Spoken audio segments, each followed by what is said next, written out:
Bon, merci à tous d'être là. Amin Jaffer nous rejoint donc en Zoom d'ici une petite quinzaine de minutes. Merci d'être là à Egenard. Merci Hervé Mikaeloff, curateur indépendant et art advisor et chercheur, tête chercheuse de talent. Donc merci de nous avoir trouvé Yunyao. Et j'aimerais beaucoup, I would love to hear more, perhaps, waiting for Amin to join us, to know more about the way you met in Shanghai. You were at this time working in Shanghai, and we know the gallery done. Yeah.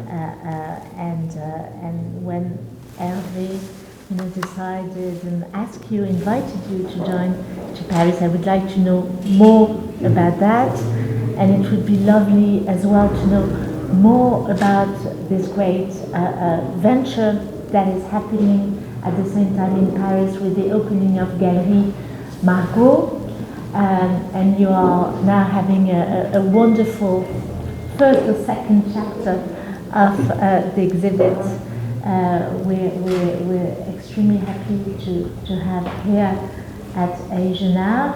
It is quite remarkable that this new gallery just opened this week in Paris with Vanessa Gros and Jean-Mathieu Martini, and I encourage everyone to go and see your fabulous work over there. So thank you for being here with this exhibit presented by CMS and François Sarkozy, Johanna Chevalier, Hervé Mikaeloff, merci pour ça, created by Hervé Mikaeloff, and please let us know more about the story behind. Sure. Thank you, Alexandra. I'm very happy to be here again because I've been a big supporter of Egenard since the beginning. From the very beginning. Actually, I support this art fair because I've been able to travel a lot in Asia. Want to do a lot of shows at the Espace Louis Vuitton about the emerging Asian art fair, the Philippines, Indonesia, Korea. And now I'm here with a Chinese artist. I will say life reserves you some surprise. I was in November last year for the opening of Centre Pompidou in Shanghai, and at the last day, I will say maybe the last hour of my stay in Shanghai, I met Yunyao in his wonderful show. I really fell in love with the work. And I think the title of our talk today with Amin Jaffer really represents what I feel and what I really observe in your work. So together, as you mentioned, Alexandra, with Johanna Chevalier and François Sarkozy, we have a small association of collectors who fall in love with emerging artists, and we share our coup de foudre together. And when I sent to Johanna and François your work, they totally respond positively, and they also fall in love with the work. So we wanted to support you. You told me that in November that you will be in Paris in January, which was a good chance. So that was the first step, and everything happened then, as you know. So you needed to be in Paris. So we have it with you for 9 months now, and you've been able to travel and to meet a lot of people, also in the south of France. So I think your work also developed a lot since we met, and thanks to Alexandra and to the art fair, I was able to present your work, and you said yes, and I would like to thank you for that. And the good chance is that you have a wonderful gallery now in Paris, Galerie Margot, showing your work. So it's 2 chapters of exhibition, one at Galerie Margot, which is for Rue des Minimes in Le Marais. The show is until, I think, the 19th of December. So thank you, Vanessa and Jean-Mathieu, to be very supporting with us, because we don't have a gallery, so we're very like a small collector to trying to be professional. And we're also very happy and very proud to do this talk now in 5 minutes, maybe a little bit, no, in 9 minutes, with Amin Jaffer.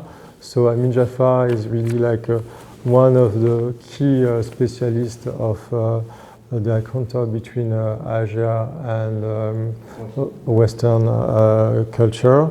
After a PhD at the College of London, he became one of the most important curators at the V&A, Victoria and Albert Museum in London. And his work was really focused on the cultural encounter between Europe and Asia.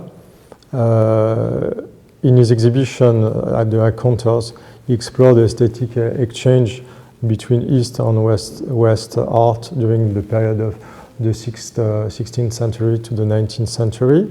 He was also the director of Asian art at Christie's for 10 years, from 2007 to 2017. And as a lot of people know today, he's the senior curator of the Altani collection. He already did a wonderful show. Among them was one of the shows I saw at the Grand Palais in 2017, called Les Grands Mongols Maharaja, joyaux de la collection Altani. And also, as you know, he will open a space, a permanently gallery in Paris next year with the Altani collection at the conversation with you and Amin. Let's maybe, okay, we have a little bit time to speak about you. How did you start? So, you were born in 1985. You graduate from the Department of the Shanghai Academy in 2007. And then you incorporate one of the key medium of your work, which is felt, to extend the emotion and desire in your work. And your work were shown in different institutions, included K11 Art Museum in Shanghai in 2016. You also incorporate the Safa Art Museum in Beijing in 2015, the Museum of Contemporary Art in Shanghai, and you had several solo shows at Dawn Gallery that Alexandra knows very well in Shanghai. Unfortunately, they can't be with us, but they are with us today. So maybe shall I try to ask some question about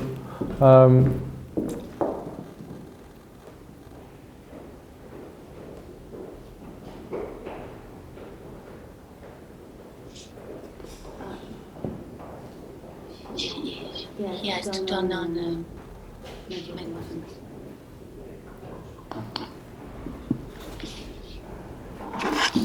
So Amin is here.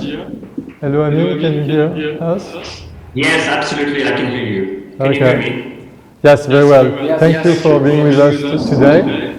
So as we had a Zoom time, we start already to make a presentation and an introduction about Yes, very well. Yes, thank you for being with us today. I think there is an echo. We start already. It's not going to do.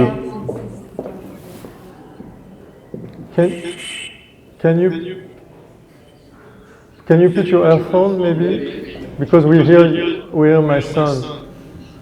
Maybe the other way is cut. You need to cut your microphone because we hear us. Is it possible that you cut the microphone and you put your earphone, please?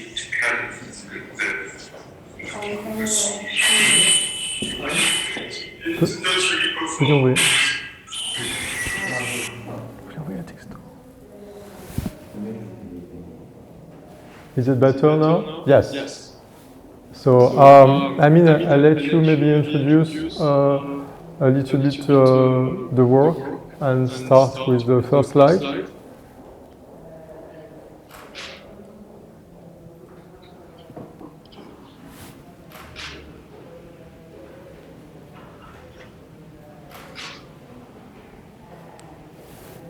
Can you hear us now? Yes. Can you hear me? Yes, very well. Thank you. Fantastic. Perhaps we can start. First of all, I'm sorry that I'm not there in person, but it's for me a great pleasure and a great honor to be invited to engage in this conversation with Yunyao, an artist whose work I've been exploring over the last few months, but whose work really represents many of the themes that I've been addressing in my academic work and my curatorial work over the last 30 years. And the themes are those really of cultural encounter and aesthetic exchange between Europe and Asia. And any of you who have seen Yunyao's work in Asia Now or in the exhibition that's running in Paris will be immediately struck by the fact that he is very inspired by aesthetics of the ancient classical world. So we open with two images of works by Yunyao which have really struck me. One is derived or based on a very important bronze sculpture in the Archaeological Museum in Naples of two runners. I'm sure many of you know this. And the other is a famous Hermes and Dionysus.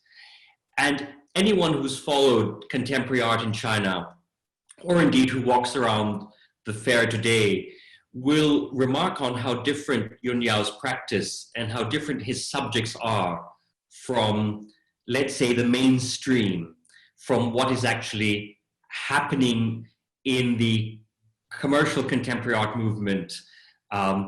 We're very familiar with works of art coming out of China after the Cultural Revolution that focus on political statement or social protest of some type, or in some cases, perhaps inspired by new technologies. But what's fascinating about Yunyao's work is that it's looking backward into the ancient classical past, the ancient Western past, with a lot of emphasis on technique, on surface, on skin, on issues of body and of identity. And I'd really like to open the conversation by asking Yunyao, to what extent this preoccupation with the West and with the ancient past reflects his education. So Yunyao, is it your training that has brought you to this subject matter? Is it your education that's brought you to this subject matter? For me, I think it's quite normal experience in China. When you start your art study, things like, when you start. It's okay. It's okay. I just.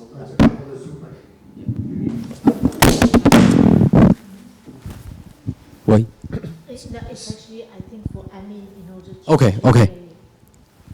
So I think in China, if you start your art study, normally, like my generation, I'm born in 1985. So we went to the art school to study art and got training for the drawing. This drawing kind of you make like sketch for some bust, which is from the European country, for example, like Italy. So in the very beginning, when I saw this bust, I'm very curious about who are they, why they are look like this. So then I want to try to discover more, like the history behind the bust. So this is kind of a very beginning. I start with this European antiquities subject. And then when you start to study in college, also in college you have maybe 1 or 2 years to get training for these statues. After I graduated from my school, I tried to got chance to travel to Europe, just for visit the museum to see the real works. Because before that, I don't have chance to see the real works. I only saw this image, or even the bust, which is a copy from the original one in Shanghai, the college. So then I think this is the very beginning I want to start with this subject. And to what extent were you inspired by you mentioned the art school training that focuses on ancient sculpture. I was surprised to learn that that art school education in China today is so concretely based on Western imagery and Western academic training. Is this is your experience in education dependent to some extent on your professor, or is this something across the board in curricula in art schools in China? Yes, I think it's, for me, if you want to discover the roots of this kind of traditional in China, modern China, you will find it's the whole art school system. It's copied from the Soviet Union. And even further, I think the Soviet Union, the art system, they train the student to make this drawing from all this statue, which is from the Europe. So of course, for me, I can show you a picture. Oh, it's, sorry, I just a little bit small. Yeah. So this picture is it's show my professor. His name is Xu Mengyao. He got chance to came to Paris on last century 1980s. So he studied in Beaux-Arts, Paris, and when he finished the educate, he came back to China and became very famous. So when I studied in the high school, I know his name, and I saw his work, kind of like this portrait. So as I would say, it's very realism artwork. It's portrait for the people, oil painting, very very technically oil painting. So then I think I got very strong influence by him, and he also taught us a lot of the old master in Europe. So it looks like I think perhaps if you reduce me on the screen, we'll be able to see your picture. The picture is a little bit better. Thank you. This academic realism of your professor, I guess, is part of a much larger movement, because we must remember from the early 20th century, Chinese art students were coming particularly to Paris. Yes. In order to go to art school, where they went through a very Western education. And some of the great names in Chinese 20th century painting, in fact, are artists who made their careers in Paris or developed a market in Paris, following in Paris, and indeed a museum record and reputation in Paris. I'd like to just advance to the next slide to raise a very interesting point, which is that Yunyao's practice between China and the West is by no means new. The artistic dialogue between China and Europe is something that has been a dynamic and active exchange for hundreds of years. The image here is a very curious one for anyone who is interested in French history, it's of course a portrait of the Yongzheng Emperor, an early 18th century Chinese emperor. And what he's doing in this portrait is that he's projecting himself completely in a Western style, probably inspired by images of Louis XIV, wearing the wig and the cravat. And Yunyao, if you put on the next slide, please.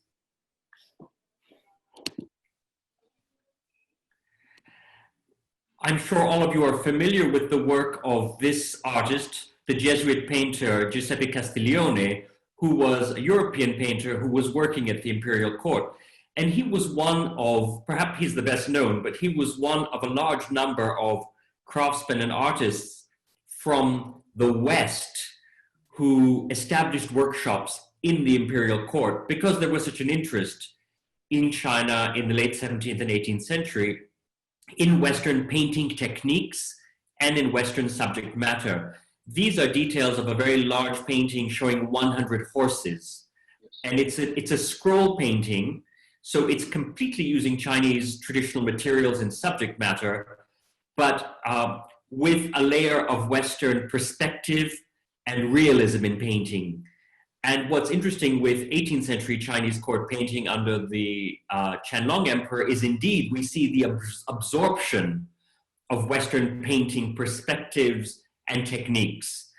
And this extended not just to painting, but all elements of design. And so when we look at Yunyao's formation with an academic, Western style academic training, as well as when we look at the subject matter, we have to realize that it's part of a much larger and longer story that has been continuous and which is a really exciting aesthetic dialogue.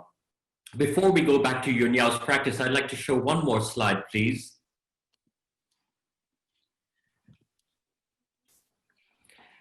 For any of you who have been to Beijing and been around the sites, you'll be familiar with the ruins of this building. This is part of the famous Summer Palace complex that was built for the Qianlong Emperor.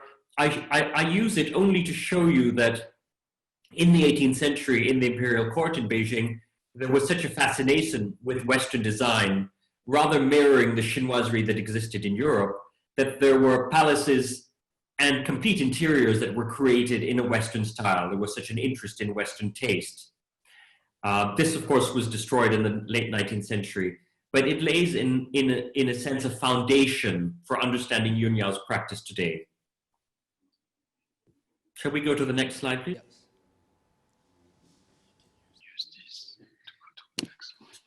So, Yunyao, if you could tell us a little bit about your work when you were at art school, and particularly your interest in the body.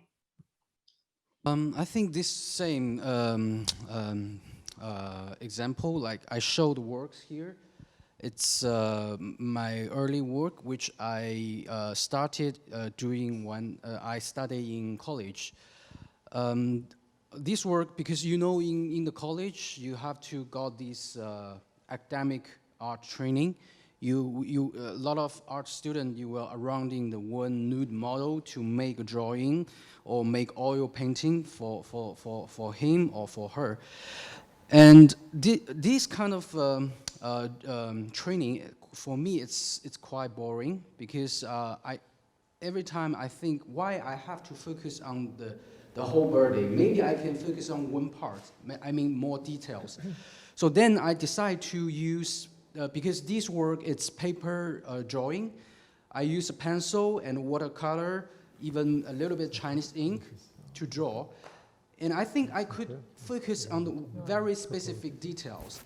So then I start with the middle one, which is I got inspiration from the Courbet, the French painter. L'origine du monde. Yeah. Then I think when I finished this work, I realized, yeah, I can do different from the board, the training, like the drawings around the model. So then I create the next one. Sorry. No. The title of this series was called Transformation because that time I also started to use some image from the book, from the print, also from the newspaper. So the two beside one, it's also paper drawing. I took the picture from Chinese, very famous Chinese contemporary artist. His name is Shi Chong. And I fall in love with his very interesting painting. So I just took the picture from his work and made it transfer to the black white. And then I use the pencil to draw again. So it's kind of very photorealism for me. And maybe I should... Yeah, and then, sorry, yes. I'm particularly interested in this series of yours because you start to engage with subjects that are quite dark, quite problematic, quite disturbing. And there's a strain through your work that continues this theme of subject matter that is quite complex and quite uneasy. Can you tell us a little bit about this series, about this work? Yes. Because this series work, it's my final creation for the college. Because if you study in the college, you have to graduate it.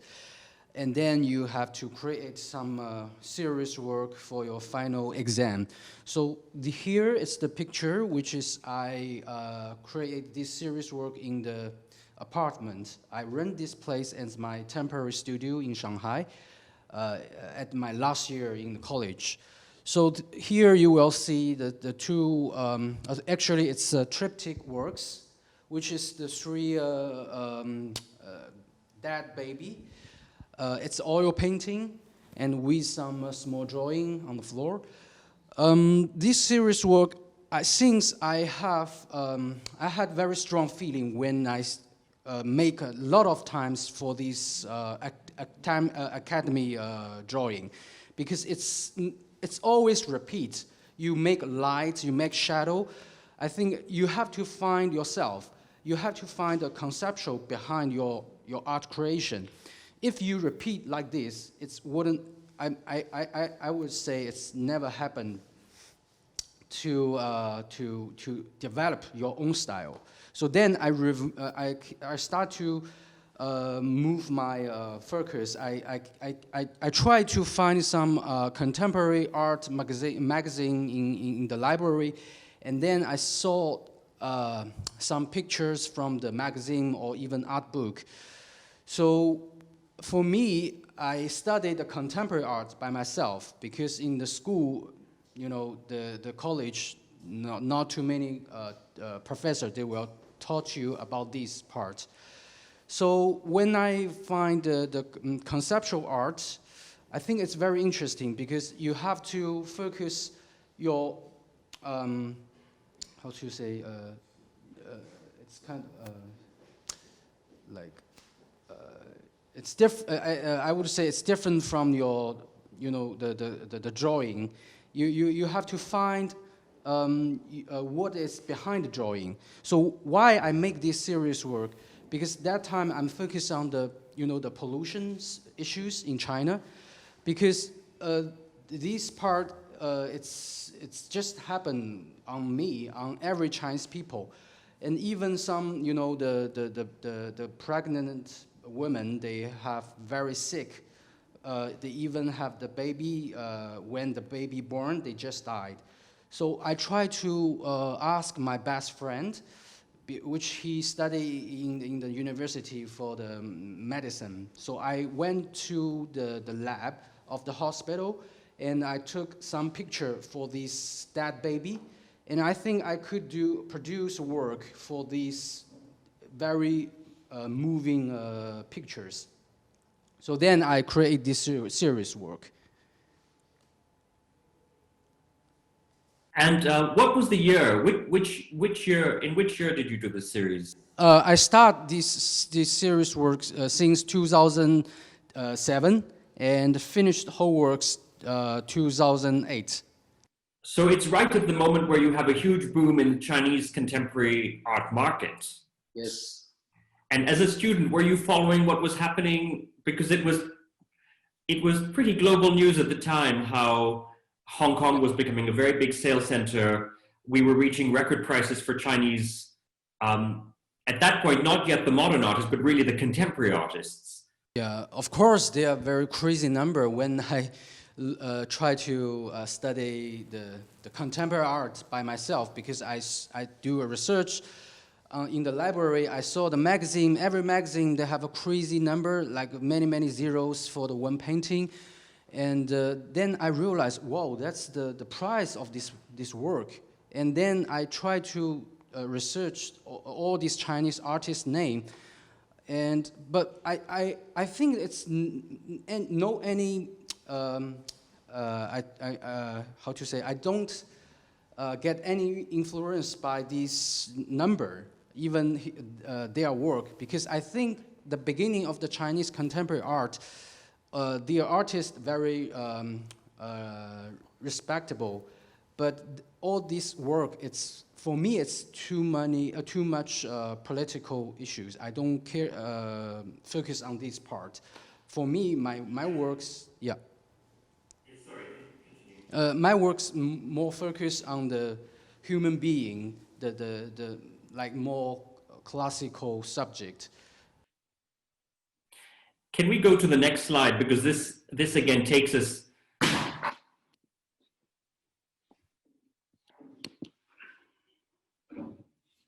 Yes, this takes us towards moving towards your current practice. You focus on the human being, but there's a strong element of going back again to the classical past. And I'd like to understand what takes you back to these figures which you started your training with. You said a few minutes ago that on the one hand, you found it very formulaic and very static to always be working just to be copying or replicating sculpture, but you moved back to sculpture, but with a different dimension. So I'd like to understand what takes you back and what's different. The second thing that I'd like to remark on is how very often when you address ancient sculpture, your perspective is so varied, and very often you're depicting from the back. And perhaps if you could talk about your vision with regard to subjects that are quite standard subjects or known subjects.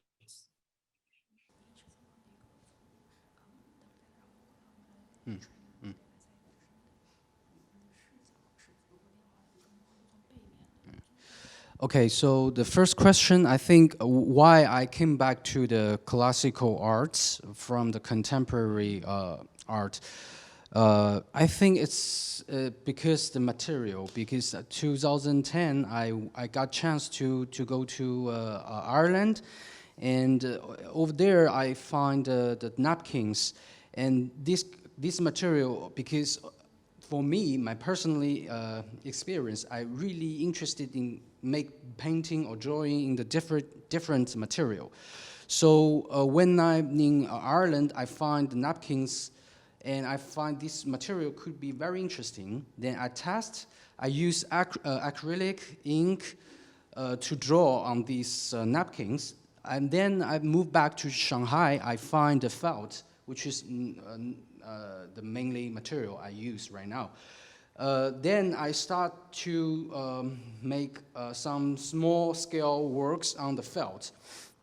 Then I think that the texture is very interesting. I'm very interested in the texture, because all these classical statue, mainly they made by the stone, marble, or even bronze. So then I try to come back, because I still keep a lot of picture for these European antiquities statue. So at the beginning, I start from the one small piece, use graphite pencil to draw these, the statues. And even the second question, you ask me why I focus on the backside of these statues, because this kind of my personally experience in Europe. I think people, they always keep distance with people. Not like China, because if you walk on the Shanghai, I think people, they are very close. You know, the population in China is very big, and the people, they are always very crowded in the public space. So when I'm in Europe, I realized you have to keep distance with, the people you never know him or her. So then I think I should make some serious work of the back. It's because you never know these statues, the face, the front face. It's kind of you cannot go into. You always see the back of the statue. Can we move on to the next slide?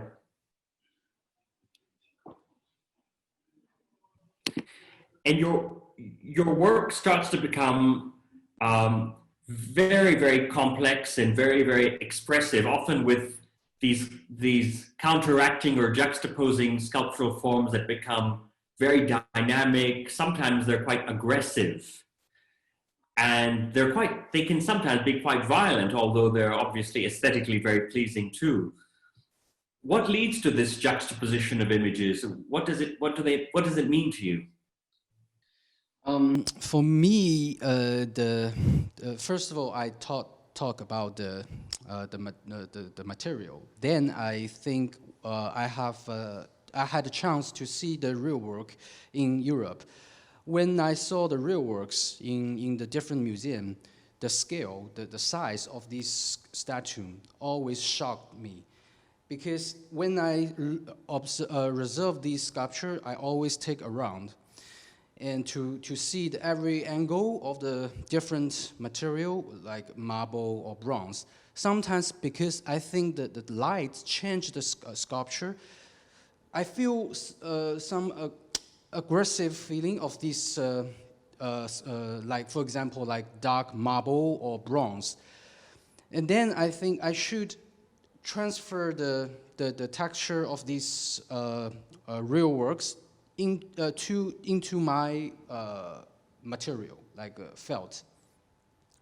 Because this kind of a very huge contrast between these two different materials. The marble, the stone, and the actual softness of the felt. Yes, exactly. And what fascinates me, and I think anyone who's seen your exhibition, of course, will be touched by the aspect of personal expression when you start to encounter the faces of ancient sculpture. I think if we move into the next slides, we'll see something of what I mean. So this goes into the question of inspiration. Yes. And works which you were lucky to see then subsequently on trips to Europe. Yeah, if you go down. Yeah, so the question of face and facial expression, which we see in this work here. But if you move to the next slide, you'll see very strongly in classical work. So it's not only the felt material and the fabric, but you start to humanize some of the sculpture that you address by endowing a further level of significance through expression, which is what we really see with the runners from Naples, or some of the other ancient sculpture that you start to address, giving a deeper meaning and a deeper form of expression. And I wonder, I'd like to understand a little bit more about what's happening here. For example, this image, and I think indeed the next slide, you see how with the Medusa, you see how you take faces and expressions that are very well known over many centuries, but you add another layer to the expression, another layer to the face. Can you tell us about what you're doing or what your intention is?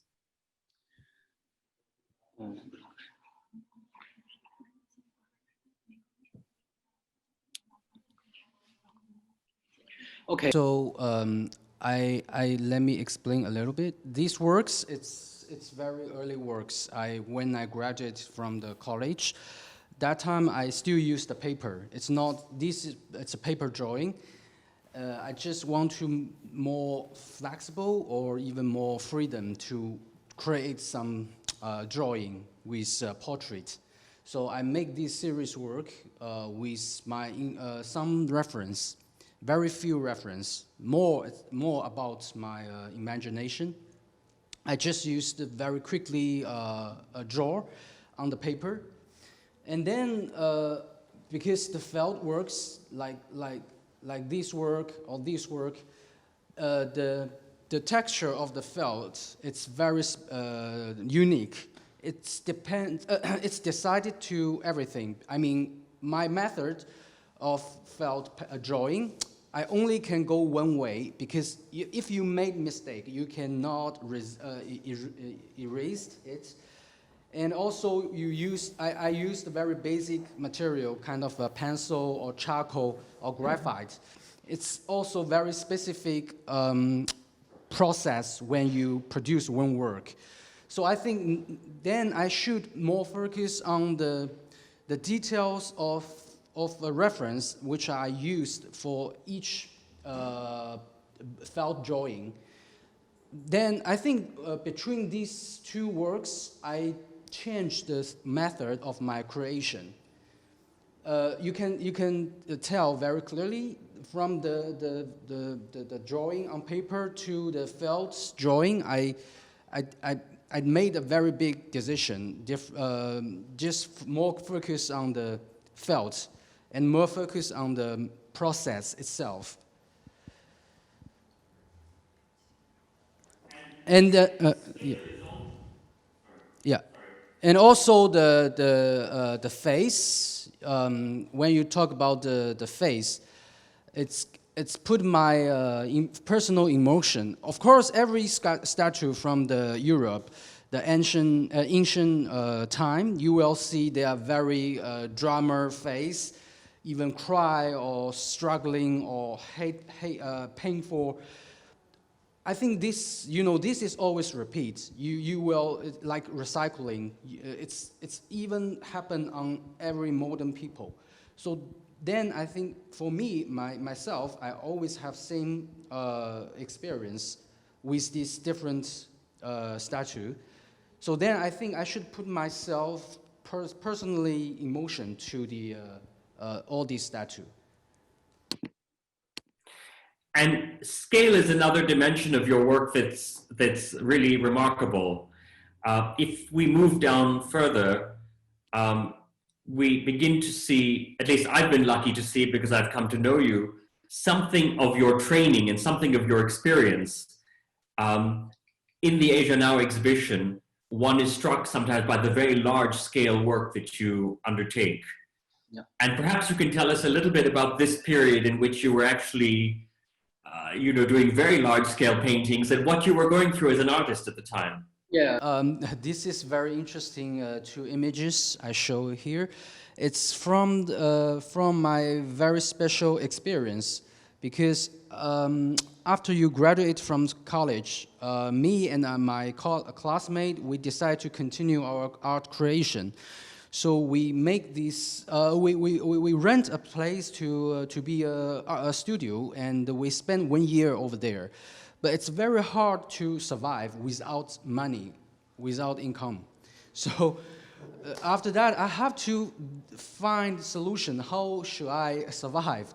Of course, it's this 1 year. It's very utopian sense for me. I keep these memories, and which is very important memories. But then next year, I decide to make money for survive, for food, for rent. And then me and my friend opened a kind of a company.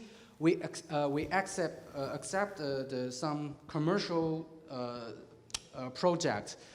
So these two picture, which is from the very local museum in the Chinese small city, because that year is 2008, which is the Chinese Olympic Games. Happened. So a lot of small city. This is not in like Shanghai, Beijing, Guangzhou, this super big international city. This is more smaller city, and even some is a town, it's not city. And then we went there to make some wall painting. So here you saw it's the, this is my, my partner. He made a wall painting. Here actually it's the two door. Behind the two door, it's just one white wall. So we have to make like, you know, some image like wall painting, just make you feel something like extend the space. But actually, you know, this just the wall.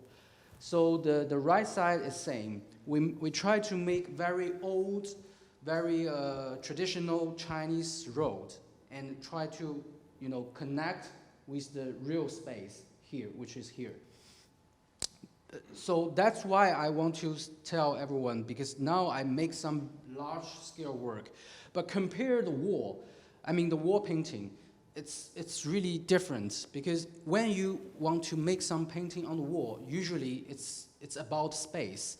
Sometimes it's ceiling, sometimes it's wall. So you have to put a lot of time, put a lot of energy to make the wall painting in a very short time. So this is actually, it's a true example, which is not very big. Maybe just 5 meters by 4 meters. But still, we spend 2 and 3 days to finish this, because you have to very fast to draw. We use acrylic to paint. So I think this could be drive me to start make large-scale works after a few years ago, later. It's no song. And if we move on to the subsequent slide, because I'm conscious that, you know, time is rolling as well, I want really to move to the question of texture and surface in your work. It's something that you mentioned a little bit regarding the felt and the materials that you use on your, something that you developed, I think, was it in Ireland? Yeah, this is Ireland. I make very long works, which is 10 meters. So this is the linen, very normal kind of the material. I use ink and acrylic draw on the linen. Because since that time, I start to use different fabric.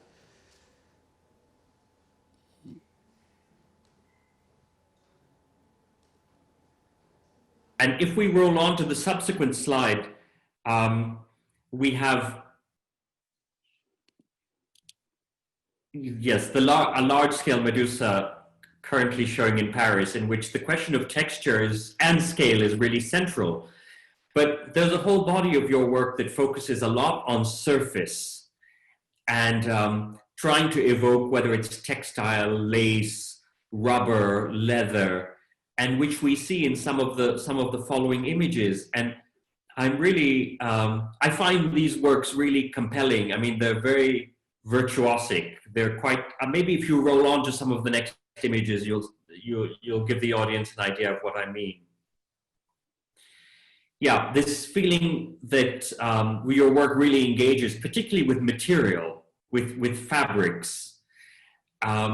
There are a few slides of this type, but perhaps you can just scroll through them and talk a little bit about what you were attempting to do here, what you're trying to achieve with this extremely narrow focus on surface.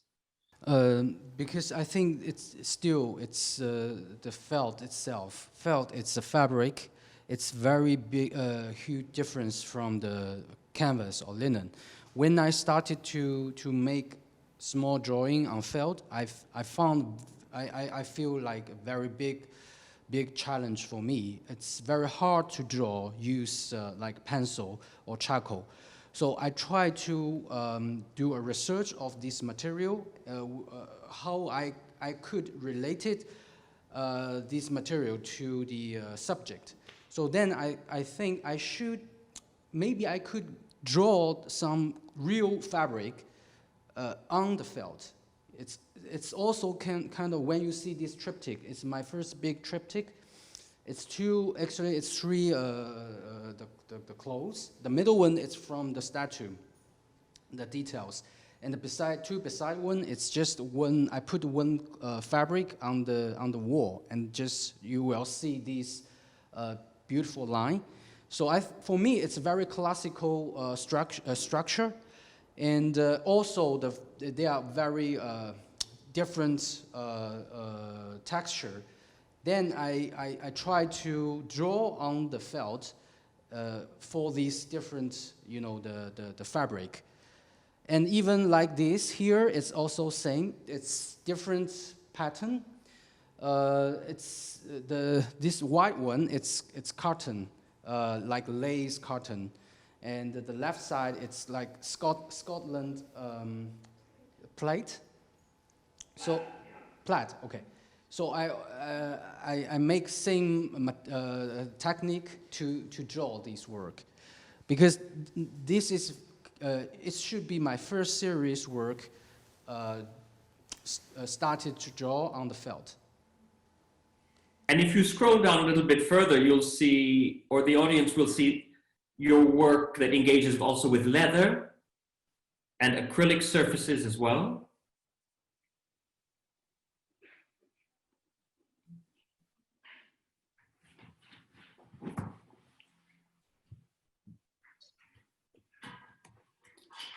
And some of the subjects that you begin to address are quite dark subjects. Yeah.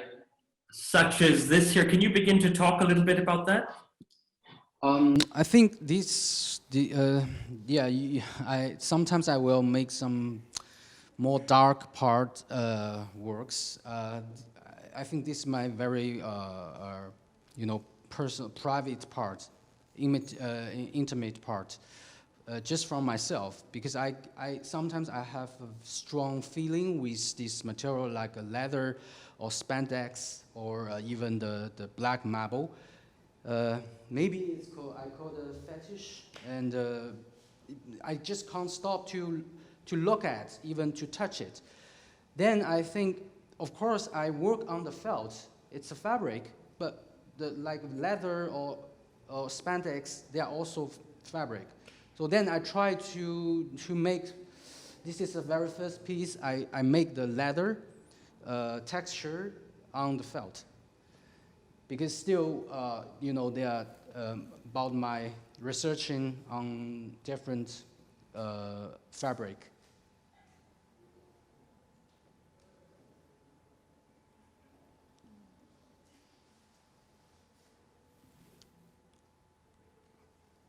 Hi, Amin.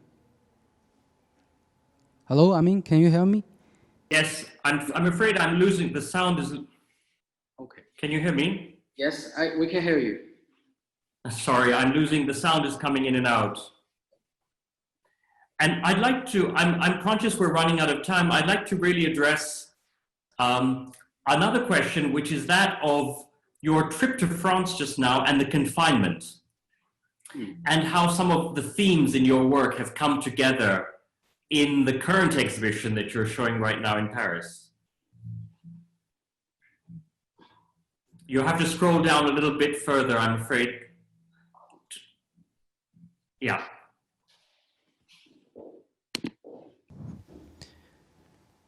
So this work, actually I finished during the confinement, very beginning of the confinement started. It's, I think it's 11th March. I made these three Medusa's mask, which is very dark, very negative emotion. These three works, I put them on my desk. Every day I saw this, I feel very bad because the beginning of the confinement in Paris, I cannot back to Shanghai. Even I cannot go further. I only can stay at my friend's flat. So I make this work at the beginning. Then I realized it makes me. I mean, this image itself, it makes me feel scary. So then I decided to hide them. I just move this picture, move these works, turn into make some small drawing, which is colorful. And also you can see it's here, which I show on the fair. This work, it's paper drawing, because that time I don't have enough material to produce work.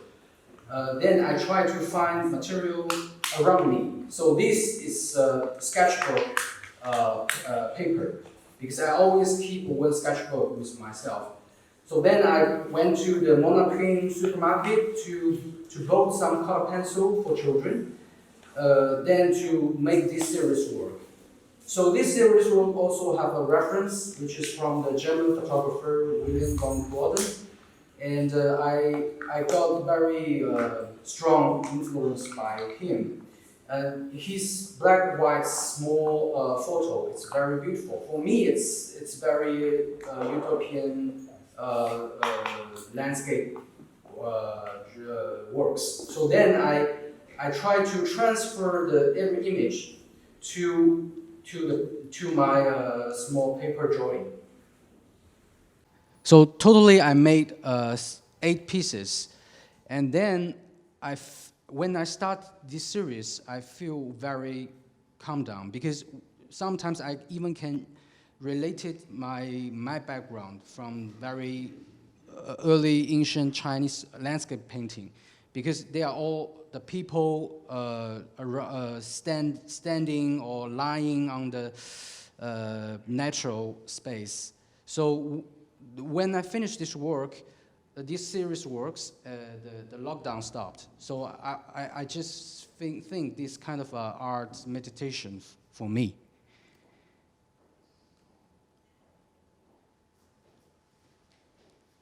And these are the Van Gloden works that inspired you. In a way, it's a return again to antiquity, because he was so inspired by classical beauty and how it still existed in southern Italy and in Sicily. Yeah, this is my triptych works, which is shown right now in the Gallery Margot in Paris. It's very, I would say it's very important recent works, because this is triptych. It's quite big scale. I took almost half a year to produce this work. It's very how do you say, strong related to the European antiquity, the European ancient sculpture, and this one, which is shown on the Asian Now. It's also, I got inspiration from the Cellini sculpture, the Perseus keep the head of Medusa. But as you can see, the whole surrounding, it's full of the dust. I mean, this is not real dust. I draw this kind of dust. Because, you know, when I travel in Pompeii, I saw the whole city. I can imagine, like 1,000 years ago, what happened over there. And I even saw this arch in the Pompeii. I just feel like the human being civilization, it could be very quickly vanished in the 1 moment, 1 second.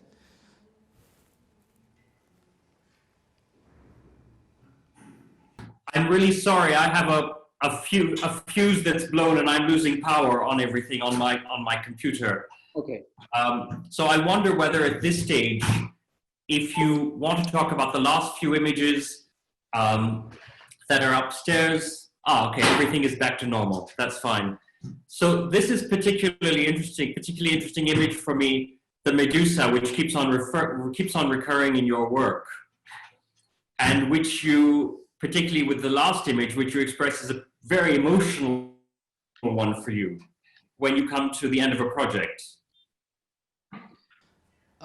Yes, this is my my works show in the Asian Now. It's my self-portrait. I mixed 2 images, which is from my face, and another small drawing of Medusa, because I always fascinated by the illusion works. When mix the two images in the one felt works, it's give you more space to imagine. For example, my face is just like, you know, before you get sleep, you feel very tired. Sometimes you will lose your memories, but this special period, it's kind of you scaring, you want to escape from the reality. So same, I could kind of cosplay myself as Medusa. That is why I put the Medusa's image mix my face, because for me Medusa it's very, you know, she is a victim. She even not monster for me. It's tragedy character. So for why I make this portrait, it's sometimes it's no exactly reason. I just want to make space to give audience to imagine. That's why I think the figurative work sometimes is also very charming for me.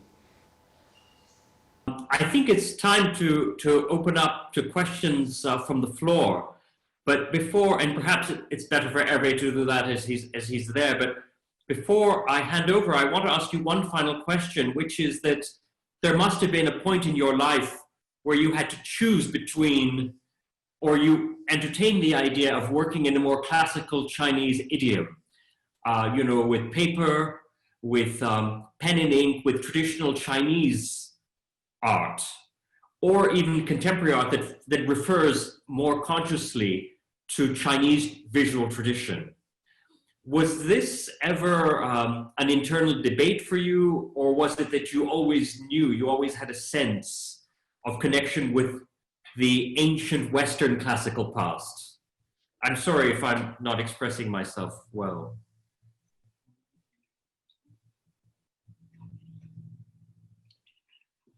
Oh yes.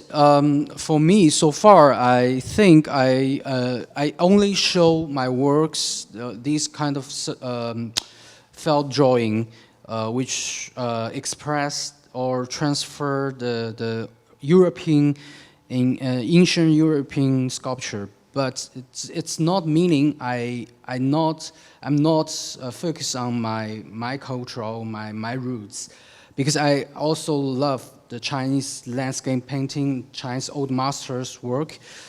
Definitely, I will turn back maybe in the future. But so far, I just want to focus myself, my personally life. For example, like this year, I'm stuck in Paris. I think all these thing happened, the COVID happened. It just makes me more scaring for, even right now in Paris, people still have to be very safe. I have to face this reality. So far, I want to focus my personally emotion. Yeah, maybe one day I will turn back, because I'm still young and still a lot of time to develop my works. Wonderful, thank you. I wonder at this stage if perhaps Hervé or Alexandra, or I cannot see who's there anymore.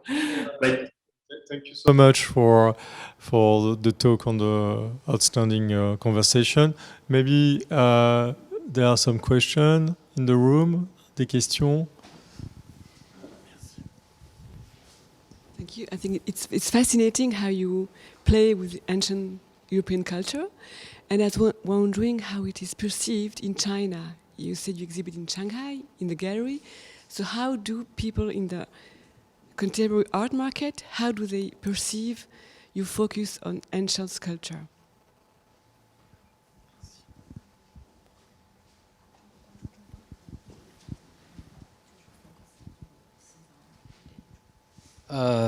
It's interesting question. I think for my works in China, I think still a lot of people will ask me why you focus on the Western statue, not Chinese statue. I think this is a very personally decision.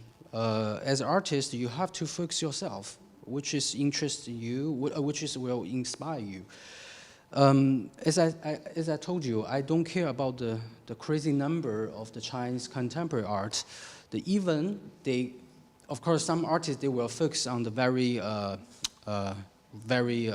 temporary, like social issues, society issues, like this. But for me, it doesn't work. When I saw this work, all this work, I don't feel anything. Which means it can't move me.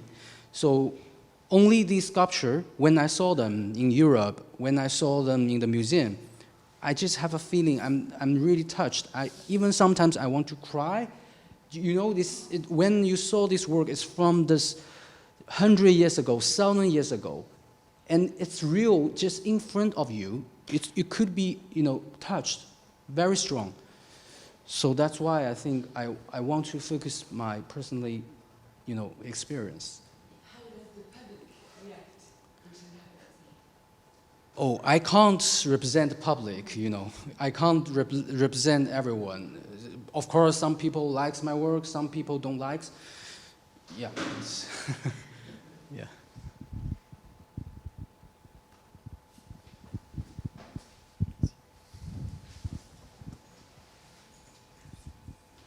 I had a question principally about your black paintings and sort of how they tie into your formal training.